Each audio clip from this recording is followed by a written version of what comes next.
Hello friends, आज आपण अगदी इझी असे पनीरचे कटलेट बनवणार आहोत। त्यासाठी सगळ्यात पहिल्यांदा तर आपण इथे साधारणतः 2 ते 3 मोठे चमचे इतका पनीर घेतलेला आहे।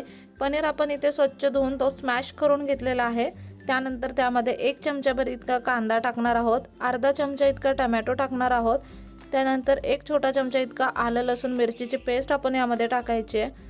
आता त्यामध्ये आपण एक बारीक चिरलेली ढोबळी मिरची टाकायची आणि भरभरून अशी कोथिंबीर यामध्ये टाकून घ्यायची। त्यानंतर 1 चमचाभर इतकं लाल तिखट टाकणार आहोत। त्यानंतर यामध्ये टाकायचे पाव चमचा धने पावडर, पाव चमचा जिरे पावडर आणि पाव चमचा गरम मसाला आपण यामध्ये वापरायचा आहे। आता इथे आपण चवीप्रमाणे मीठ टाकून घेऊयात। त्यानंतर टाकायचं यामध्ये तांदळाचं पीठ, साधारणतः 2 चमचे इतकं तांदळाचं पीठ पहिल्यांदा आपण यामध्ये टाकतोय। आता हे पाणी न टाकता आपल्याला मळून घ्यायचं आहे। जर गरज लागली तर थोडंसं तांदळाचं पीठ आपण यामध्ये ॲड करायचं आहे। आता इथे काय आपल्याला पाण्याची सुद्धा गरज लागलेली नाही आहे आणि तांदळाच्या पिठाची सुद्धा गरज लागलेली नाही आहे। एक्स्ट्राचं पीठ आपण काही वापरलेलं नाही आहे। 2 चमचे इतकं पीठ आपल्याला इथे पुरेसं झालं आहे। या मिश्रणाचा आता एक छान असा गोळा तयार करून घेऊयात।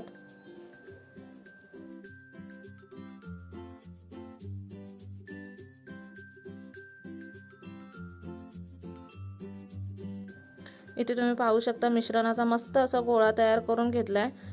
आता या मिश्रणाचे आपल्याला छोटे छोटे गोळे करून त्याचा आपल्याला कटलेट बनवून घ्यायचे।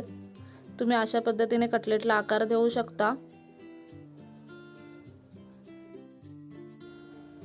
अशा पद्धतीने आता हे बाकीचे कटलेट आपण बनवून घेऊयात। नेहमीच पनीरची भाजी खाऊन कंटाळा आला असेल, काहीतरी चटपटीत असं खायचं असेल तर तुम्ही डेफिनेटली ही रेसिपी घरी ट्राय करू शकता। खूपच इन्स्टंट बनते, खूप सोप्या पद्धतीने बनते आणि मुळात म्हणजे सगळ्या घरगुती सामानांमध्ये बनते।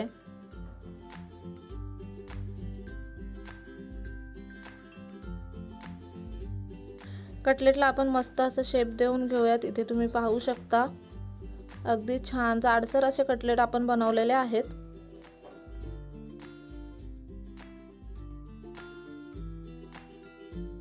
इथे कटलेट बनवून तयार आहेत। ह्यांना आता आपण शॅलो फ्राय करून घेणार आहोत, डीप फ्राय नाही करायचे।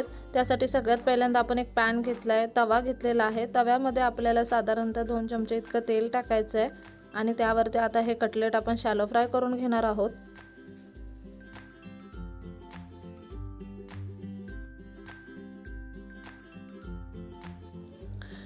एका बाजूने कटलेट आधी छान असे फ्राय होऊन द्यायचे बारीक गॅसवरती आणि त्यानंतरच पलटायचे आणि मग आलटून पलटून आपल्याला हे दोन्ही बाजूने मस्त असे फ्राय करून घ्यायचे।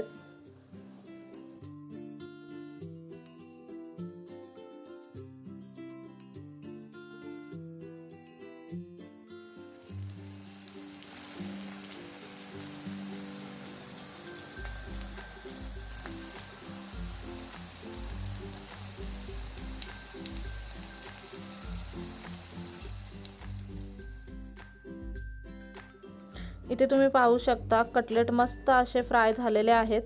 आपण हे कटलेट आलटून पलटून फ्राय करून घेतलेले आहे, जेणेकरून कटलेटची जी बाहेरची बाजू आहे ती मस्त क्रिस्पी कुरकुरीत होईल। खूप छान गरमागरम आणि इन्स्टंट असे पनीर कटलेट बनवून खाण्यासाठी तयार आहेत। तुम्ही पुदिन्याच्या चटणीसोबत किंवा सॉससोबत सुद्धा हे खाऊ शकता। खरंच खूप अप्रतिम लागतात। सगळ्यात महत्त्वाचं म्हणजे अगदी घरगुती सामानात बनतात, अतिरिक्त काहीही आणावं लागत नाही हे वाले कटलेट बनवायला। खूप सोपी आणि इन्स्टंट अशी ही कटलेटची रेसिपी आहे। नक्की ही रेसिपी घरी ट्राय करा। व्हिडिओ कसा वाटला कमेंट बॉक्समध्ये नक्की सांगा। चला तर मग पुन्हा भेटू अशाच एका नवीन व्हिडिओसोबत। तोपर्यंत मस्त खा, भरपूर फिरा आणि आनंदी राहा।